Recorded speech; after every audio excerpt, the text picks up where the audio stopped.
Just arrived in Finland or preparing to catch your flight to Finland? This is what you need to know to settle in smoothly. From your arrival at the airport to your accommodation, DVV registration, or getting a SIM card or opening a bank account, how to deal with accommodation. I am breaking down all the necessary steps and all the information that you need to know.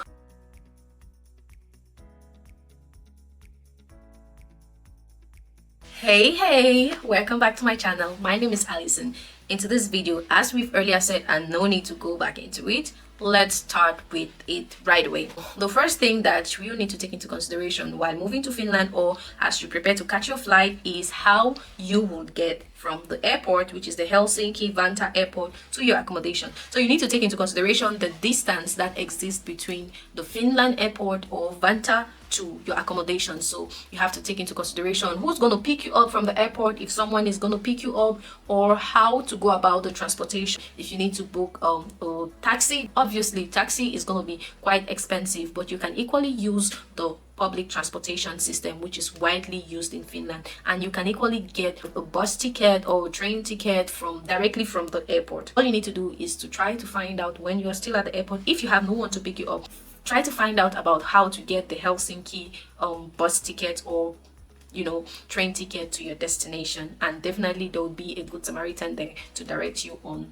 where to purchase this. So once you're done with that part and now you are at your accommodation, what is the next thing? Actually, the real journey just began for you, because definitely this is now your new home, and in order for it to be fully your new home, you need to get yourself in properly, which will lead us to your DVV registration. To do this, you need to go to the website, which I'm going to link somewhere in the video on the screen. Go to the website, which showed you their available date, and you're free to choose anyone that is convenient for you. And if you do not have a DVV service in your city, you can book for the service in the nearby city. And while going there, make sure you go with your passport copy, you go with your Finnish residence permit, you go with every other document that you have with yourself, because they would need all these documents to register you and attribute a municipality to you. Because, for example, let's say you move to Finland and you live in Hämeenlinna. If you have if DVV in Hämeenlinna, then you would have to go register there. If you do not have, you can go to the nearby city, and then they would attribute Hämeenlinna to you as your municipality. And then once you're done with this registration, the municipality of your city is going to send you a welcome card. I think I once presented that in one of my videos. If you've not watched that, then go and watch the things that I got when I moved to Finland.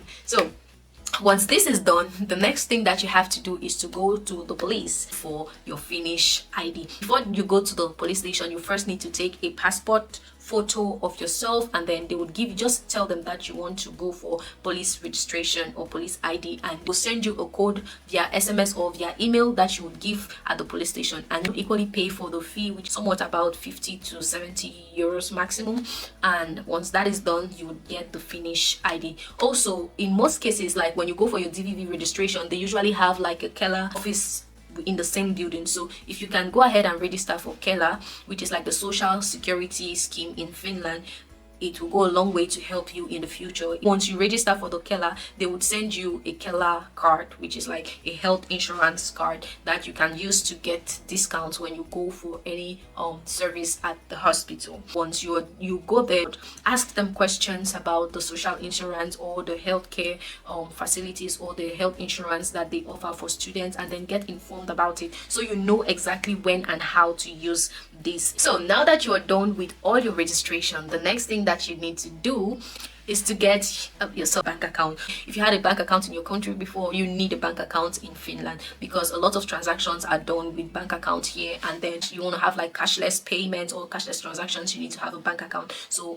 to open a bank account, you need to have a passport, right? You need a passport and maybe a passport copy, and then you would equally need to have a valid residence permit, on you can equally attach your acceptance letter from your university just to show that you are a student as well. And with these documents, you go directly by yourself, not someone, or you go by yourself to the bank, and then you tell them you want to open a bank account, that you're a student. So lots of banks, or most banks in Finland, have discounts that they usually give to students. So make sure you get affiliated, or you get informed about this discount, so that it will go a long way to reduce your expenses. Equally trying to find out about their bonus cards, so that you can get some bonuses for yourself and then get slashed prices whenever you go shopping for groceries or any other essentials. Already, once you start school, your school is equally going to give you a student card. So what is this student card used for? In many cases, you can use this student card to get benefits. Like, you can get like bonuses, you can equally get slashed prices on items that you shop, you can equally get slashed prices on transportation. You know, it can be like a couple of euros lesser for you because you're a student. And each time you go for shopping in a supermarket or wherever it is, always ask them if they have student discount. And if they have student discount, you will get like a slashed price, or a reduction on the number of a reduction on the price on the items that you have purchased. So now let's talk about some of the banks that you can open an account in Finland. The first one is Nordea. Nordea is a very renowned bank in Finland, and it's equally one of the most popular bank when it comes to the Nordic region. So you can go there and then, you know, open an account for yourself. Another bank is OP. OP usually has a lot of benefits for students. If you're interested in opening accounts with Nordea or OP, make sure you get your facts right. Another bank that is widely used across Finland is S-Bank. A lot of people in Finland use S-Bank, and S-Bank is operated by the S Group, and they have not only S-Bank, they have S-Market. They have lots of affiliated shops, eateries and stuff like that. So you can equally get like bonuses from their bonus cards that you can use to get slashed price whenever you're going for shopping. So if you're interested in opening an account with S-Bank, all you need to do is to go to their offices and then tell them you want to open a bank account. One thing with this bank is they're going to ask you a lot of questions, so you have to be very patient with them when answering these questions, because these questions are necessary to check every operation or every detail about your lifestyle in Finland. You know, how much money you're getting into your account, how much you're going to be spending monthly, how much you're going to be sending home if you want to send money home, and then which countries do you want to send money home. And if you're including any country that is not your country of origin, you may need to provide a reason as to why you want to send money to this country, what is your relationship with this country, and stuff like that. So basically, these are some of the information that you need to know when it comes to opening a bank account in Finland. So now let's dive to the next part, which is getting a SIM card. So there are lots of service providers in Finland when it comes to getting SIM cards. So definitely, if you move to Finland, you want to get connected with your family members and your loved ones, your relatives. And in Finland, they do not really patronize Wi-Fi that much, so you would have to get your own SIM card. And what they usually do is you would get a SIM card, and in your card you would recharge, like, let's say 30 euros, or in that 30 euros you have unlimited internet connection and calls. As long as you have credit in your phone, you have unlimited connection, so you can connect at any time. You can connect multiple devices, and the connection is usually very strong. Talking about the communication providers in Finland, we have DNA, we have Telia, and we have Elisa as well. These are some of like the main communication operators in Finland.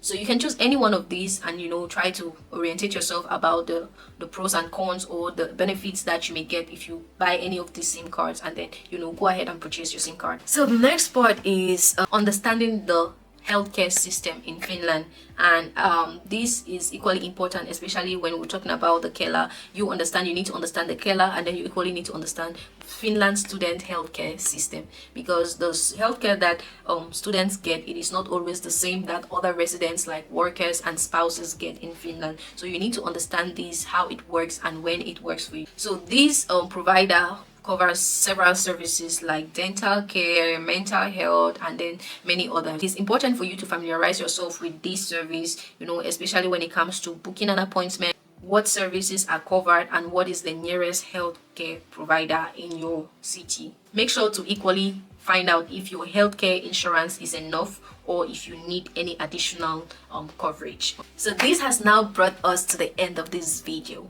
In my next video, I'm planning to talk about student accommodation, how to get student accommodation, the pros and cons, and, you know, stuff like that. So that if you would like me to talk about student accommodation, just comment in the comment section student accommodation, and I'm gonna make a video about that. So thank you so much for watching, and thank you so much for all the love, the support that I'm getting from you all.